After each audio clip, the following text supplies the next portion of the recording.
Hey, babe. Just want to let you know I'm not coming straight home right now. They're saying there's a storm coming. I think it's probably going to miss us. Probably nothing. But I'm going to head to the station anyway, and I will call you when I can. Love you.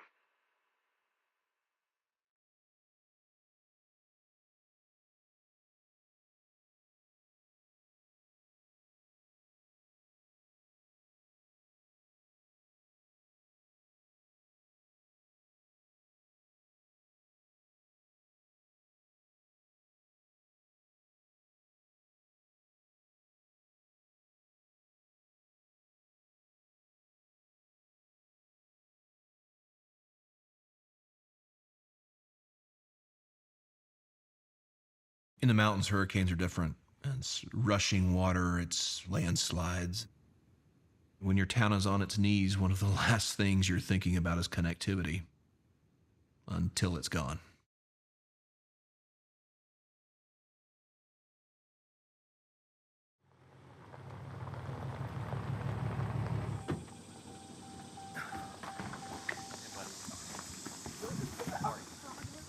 Hey, buddy. Oh, I'm gonna get your sister.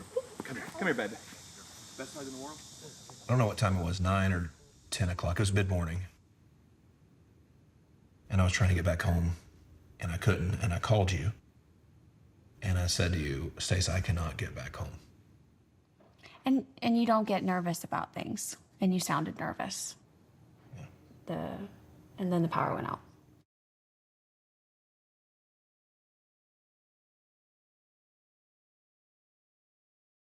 After the storm hit, you have these progressive losses. So first, access. Can't get there by vehicle. Secondly, communication. You can't call. You can't use any of the typical means. There just wasn't time to grieve. You had to put your grief into action.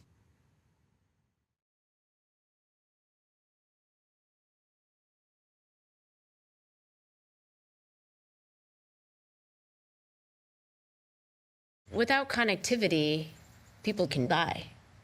It's that simple. The most vital functions of disaster response cannot happen without connectivity.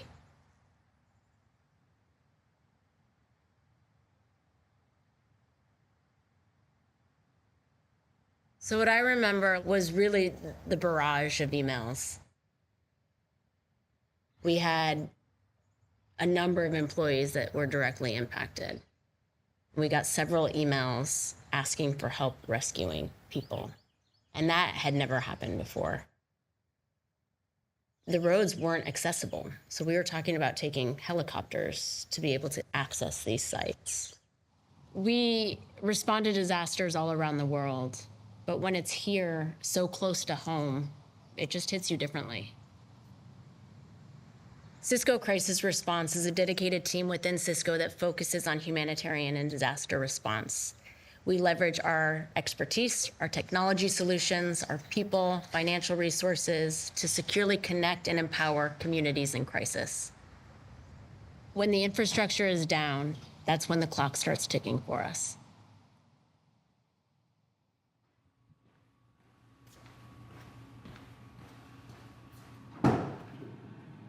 Repeating traffic 2302. I Radio check.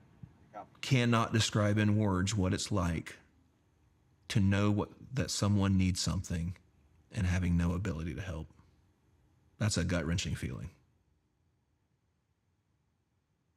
The entire system broke. 2302. Watauga radio check on 911 down to the radio user like me, down to the firefighter. We're not used to a disaster that affects and breaks every single system that you usually rely on. When the CCR team showed up, there was, in my soul, a relief. Because now, all the logistics, all the stuff we got to do, we can start moving. It's go time. So we learned from Hurricane Katrina, where we had an outpouring of support and employees that really wanted to volunteer and support the communities without a coordinating body of experts within Cisco that knew emergency response and knew how to coordinate our response activities. It was just chaos. Okay. How are they on equipment? And what that moment taught us was that disaster response needs planning, training, and commitment. Okay. Have we done an availability survey for the volunteers? And so our response really starts with a conversation with an agency that reaches out to request communication support.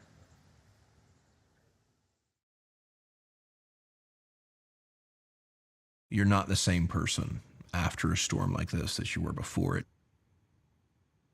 It changes the way you think about your community, the way you value and appreciate your family, the way that you value connection with people. When you see the news around natural disasters, humanitarian crises, it's easy to feel really helpless. And I'm grateful that Cisco gives me and our team an opportunity to be a part of the solution. Our work doesn't end once the storm passes. The rebuilding is long-term, and that work continues long after the headlines fade. In North Carolina alone, 73,000 homes were damaged or destroyed. The rebuilding is going to take years and years, and so I think for Cisco, it's important when we make a commitment to the community that that is long-term. All right, listen up, everyone. We all know why we're here today. I want to thank each and every one of you for taking time out of your schedule. So let's go over today's plan. The crisis response team would not be able to even exist